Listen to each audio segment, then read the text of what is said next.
Après le moi, président de François Hollande, ou le casse-toi, pauvre son, de Nicolas Sarkozy dans un autre registre, plusieurs expressions employées ou remises au goût du jour par Emmanuel Macron sont déjà devenues mémorables, sa poudre de perlimpinpin évoquée face à Marine Le Pen lors du débat de l'entre-deux tours de 2017, le pognon de dingue que coûtent les minima sociaux l'année suivante ou encore c'est pas Bibi lorsqu'il était interpellé, en novembre 2018, sur la hausse des prix du carburant.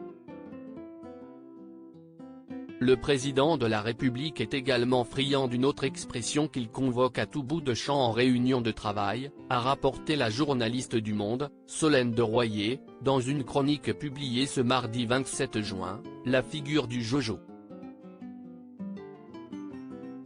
Jojo, c'est son Madame Michu à lui. Ce Français moyen qui a la sensation que le pays se casse la binette, qui se sent oublié par la politique, a expliqué l'un des proches du chef de l'État à notre confrère. C'est l'archétype français, la traduction contemporaine du gaulois réfractaire ou du français râleur, a de son côté confirmé un autre proche de l'Élysée, précisant au passage ce qui apparaît dès lors comme une évidence, Jojo appartient aux classes moyennes ou populaires et vit dans la France périphérique. Benjamin Griveaux, l'ancien porte-parole d'En Marche, a quant à lui précisé que le Jojo est individualiste, souvent abstentionniste et consommateur de clopes et de diesel.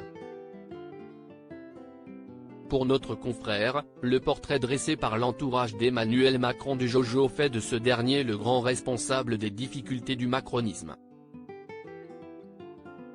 L'emploi de ce terme révèle incontestablement une vision altitudinale du peuple, a ainsi souligné Solène de Royer.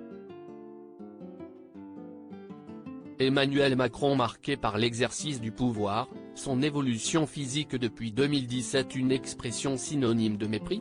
Interrogé par notre confrère, l'analyste Jérôme Fourquet a insisté sur le parallèle entre l'emploi de cette formule par Emmanuel Macron avec ses collaborateurs et les dernières annonces de ses ministres. Le gouvernement s'adresse au bas de la classe moyenne qui nourrit un sentiment de déclassement, pas assez riche pour bien vivre et trop riche pour être aidé. Quelle horreur! Louis XVI parlait-il avec tant de mépris du petit peuple de France ?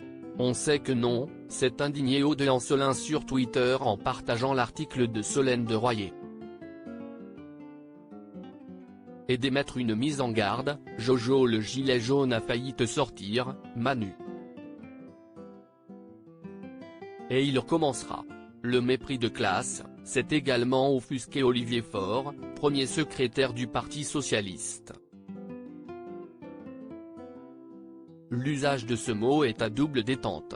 Paradoxalement, il dit aussi la volonté de Macron de s'émanciper des pesanteurs de la technocratie, a pourtant nuancé la journaliste du Monde dans sa chronique. Emmanuel Macron aurait ainsi l'habitude de convoquer la figure du Jojo lorsque ses conseillers lui présenteraient des mesures hors sol ou trop abstraites. Si Macron comprenait vraiment Jojo, il ne l'appellerait pas Jojo, a tout de même tensé l'ancien député Les Républicains François Cornu-Gentille. Article écrit en collaboration avec 6 médias. Crédit photo, Michael Baucher Panoramique.